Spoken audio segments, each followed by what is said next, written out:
Welcome to NTD Business. I'm Don Ma.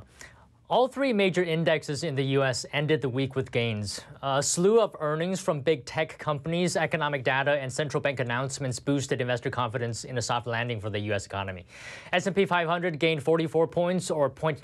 NASDAQ gained 262 points, or 1.8%. And Dow rose 169 points, or 0.4%. And to complete a week of encouraging signs, more than half of the firms listed on the S&P 500 have reported second quarter earnings as of Friday, out of which nearly 80% have surpassed analyst expectations, according to Refinitiv data. Barclays said investors flocked to equities this week with inflows of $10 billion to U.S. listed stocks, according to a note to clients. And Meta Platforms executives are heavily focused on boosting retention on their new Twitter rival Threads. This is after the app lost more than half of its users in the weeks following its launch.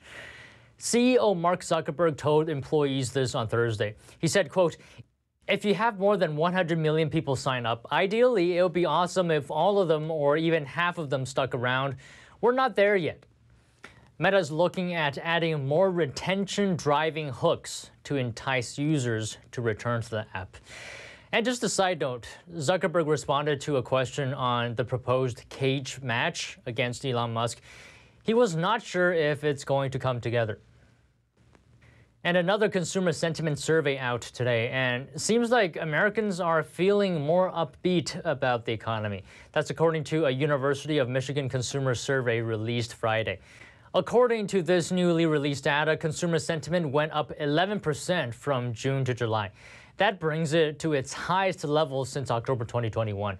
Researchers say people are more optimistic because of slowing inflation and stability in labor markets. And U.S. power generators will likely burn a record amount of natural gas for a second day in a row on Friday, which is the hottest day so far this summer. This is as homes and businesses crank up their air conditioners. Data provider Refinitiv forecast power generators would burn about 52.9 billion cubic feet per day of gas on Friday to keep air conditioners humming, which would actually top the current record of 52.3 billion on Thursday. And 1 billion cubic feet of gas is enough to supply about 5 million U.S. homes for a single day. Electric grid operators across the nation told energy companies to put off unnecessary maintenance, so all available generating plants and power lines would be ready for service. And two senators introduced a bipartisan bill to rein in the power of big tech platforms. They say the platforms have been exploiting consumers' data and threatening national security. The bill would create a bipartisan regulatory body charged with policing tech platforms like Facebook, Google, and Amazon. The senators say this would promote competition, protect consumers, and strengthen national security. Digital platforms would risk losing their operating license if they repeatedly violate the law. The bill also entails that dominant platforms must either be owned by U.S. citizens or have a U.S. subsidiary. It would impose restrictions on data processing in certain countries like China and require platforms to identify bots. The legislation would also restrict the use of Americans' personal data for targeted advertising and require that users can access and know when their data is collected and processed. At the same time, two U.S. lawmakers who head a committee focused on China urged the Biden administration to tighten export restrictions on artificial intelligence chips. Representative Mike Gallagher and Representative Raja Krishnamurti urged Commerce Secretary Gina Raimondo to further strengthen a sweeping set of export control rules implemented last October, which were aimed at cutting off China's access to top AI chips made by U.S. firms like NVIDIA. After the rules took effect, NVIDIA created special chips for China with lower interconnect speeds. Intel this month also said it has created an AI chip that can be sold in China. A congressional committee held a rare hearing on Capitol Hill Wednesday on the subject of UFOs. It ended with both members of Congress and witnesses pushing for more government transparency on the issue. Here are the details. There's a whole fleet of them. Look on the ASA. My gosh. Something's out there, we don't know what, and we ought to be concerned. We were primarily seeing dark gray or black cubes inside of a clear sphere. That was the message from all the witnesses about unidentified anomalous phenomena, UAPs. Do you believe UAPs pose a potential threat to our national security? Yes. You're talking something that can go into space, go someplace, drop down in a matter of seconds, do whatever it wants, and leave, and there's nothing we can do about it. Nothing. Backed with videos released by the government and their own first-hand observations of what are more commonly called UFOs, the 3 retired military men, 2 former Navy pilots and a former Air Force intelligence officer, described mysterious somethings, objects, lights, with astonishing capabilities. These objects were staying completely stationary in Category 4 hurricane winds. These same objects would then accelerate to supersonic speeds, 1.1, 1.2 Mach, and they would do so in very erratic and quick behaviors that I don't have an explanation for. And when the witnesses started talking about what they claim they've been told, it went even further. You said that the government has alien bodies or alien species. I have to be careful to describe what I've seen firsthand and not in this environment. And have you seen any of the bodies? That's something I've not witnessed myself. This is huge. This is worldwide. The whole spectacle was enough to have some committee members openly accusing the government of a cover-up. It is unacceptable to continue to gaslight Americans into thinking that this is not happening. While others, like the witnesses, are calling for more open reporting procedures for anyone who sees anything. We can't be afraid of asking questions, and we can't be afraid of the truth. And now joining me for further analysis on the hearing is scientist Robert Malone. So you've talked about this in a lot of detail. You said there were some bombshell revelations in that hearing. You've also spoken with UFO investigators on this. First, maybe you could provide us with some context. Why are we having a hearing on UFOs? So that's a good question, and it has many different potential answers. So that's a good question, and it has many different potential answers. But it appears that there has been a series of events involving whistleblowers disclosing information.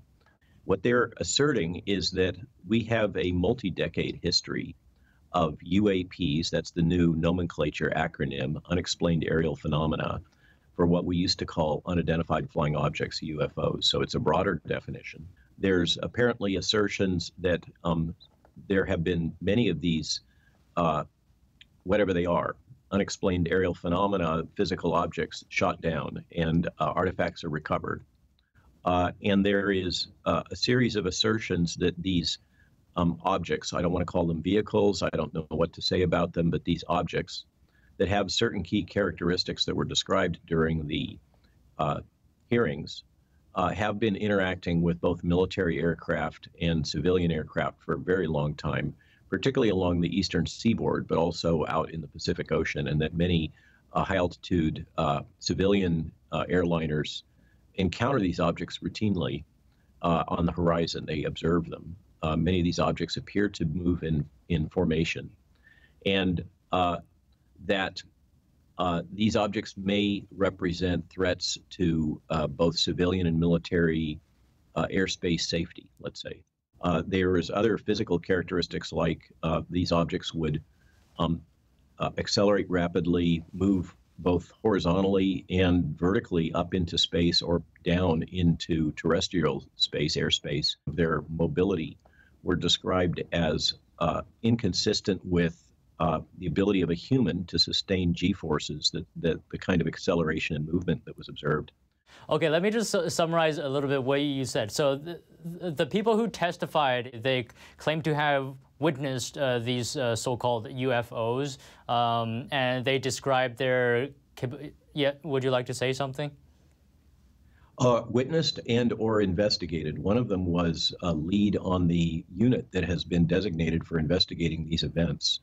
But this I think, is the real story, is that there is the appearance, if what is being related by Congress is true.